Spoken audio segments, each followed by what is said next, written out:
Praise the Lord. വേദപുസ്തകത്തിലെ ഏറ്റവും ശക്തമായ അത്ഭുതങ്ങളിൽ ഒന്നിന് തുടക്കം കുറിച്ചത് ഒരു ഭരണി എണ്ണയായിരുന്നു. ഒരു വിധവ നിരാശയോടെ പ്രവാചകനായ എലീശയുടെ അടുക്കൽ വന്നു. അവളുടെ ഭർത്താവ് മരിച്ചിരുന്നു. അവൾക്കുണ്ടായിരുന്ന കടമടയ്ക്കാൻ അവളുടെ 2 പുത്രന്മാരെയും അടിമകളായി കൊണ്ടുപോകാൻ കടക്കാരൻ വന്നിരിക്കുന്നു. അവളുടെ അവസ്ഥ പൂർണ്ണമായും അസാധ്യമായി തോന്നി. അപ്പോൾ എലീശ അവളോട് ഒരു ലളിതമായ ചോദ്യം ചോദിച്ചു: വീട്ടിൽ നിനക്കെന്തുള്ളൂ? അവൾ മറുപടി നൽകി: ഒരു ഭരണി എണ്ണയല്ലാതെ അടിയന്റെ വീട്ടിൽ മറ്റൊന്നുമില്ല, ഒരു ഭരണി മാത്രം. പ്രശ്നം പരിഹരിക്കപ്പെടുന്നതിലും അപ്പുറത്താണ്. അവളുടെ ഭാവിയുടെ ദിശ മാറ്റാൻ കഴിയുന്നതിലും അപ്പുറം. കടമടയ്ക്കാൻ ഒരു നിവൃത്തിയുമില്ല.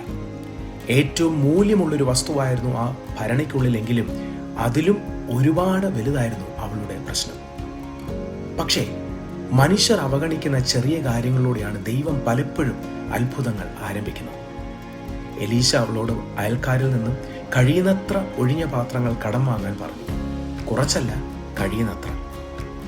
പിന്നീട് അവളോട് വീട്ടിൽ കയറി വാതിലടച്ച് പാത്രങ്ങളിലൊക്കെയും പകർന്ന് നിറഞ്ഞത് ഒരു ഭാഗത്ത് മാറ്റിവെക്കുവാൻ ആവശ്യപ്പെട്ടു. അപ്പോൾ അത്ഭുതകരമായ ഒരു സംഭവം നടന്നു. എണ്ണ ഒഴുകി തുടങ്ങി. ഒരു പാത്രം, പിന്നെ മറ്റൊന്ന്, പിന്നെയും മറ്റൊന്ന്, എല്ലാം നിറഞ്ഞു.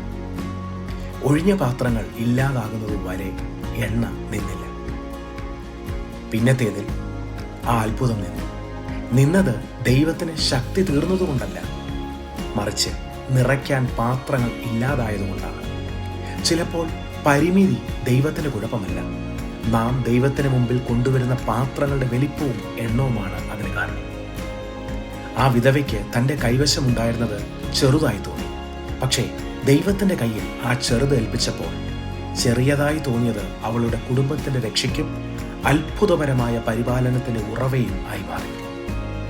ഒരു ഭരണി എണ്ണ അവളുടെ കടം അടച്ചു തീർത്തു. അവളുടെ ഭാവി ഉറപ്പിച്ചു.